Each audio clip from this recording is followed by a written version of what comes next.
Hi, everyone. I thought I would just share a personal story of me back in 2014 when Russia started to invade Crimea in the eastern edge of Ukraine. I had been invited at that time to go over to meet a venture capitalist who wanted to move 100 companies over to the United States so that they could maintain the stability of that investment. And they wanted me to come to the Ukraine to meet with them at that time. And the war had started. So I was very cautious about it, and I wanted to meet them in Switzerland. But they really wanted me to come to the Ukraine and talk to some of these companies. And so while I was thinking about it, while I was trying to figure out what bodyguard I could get so that I could have personal safety when I was over there, and I was asking people, do you think it's safe enough to go? Right just then is when a big passenger jet was shot out of the sky over the Ukraine, and nearly 300 people fell to their deaths into the farm fields and through people's roofs, onto their kitchen tables. I mean, it was a disaster, and it was devastating.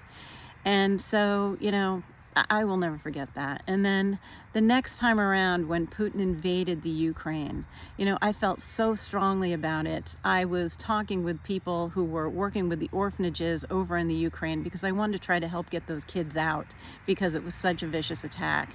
And so I was trying to figure out how I could go over there, and personally work with the military to get these kids out and across the borders to safety. So, what has happened to those people and what's being done over in the Ukraine is just obscene. And we all know this, right?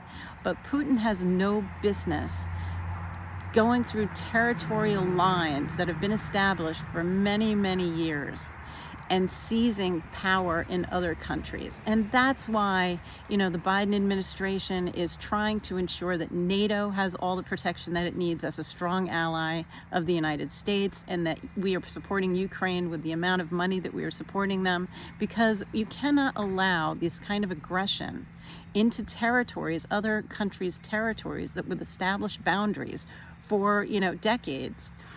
And otherwise, we're trying to keep that fight over in the Ukraine because that Putin has a lust for going across other borders, say into Poland and other, countries along their border. So that's why this is such a big deal. That's why we're putting all this money over there. We're keeping the fight overseas rather than allowing it to come back to the United States. Okay, that's what's happening. I hope you all understand that.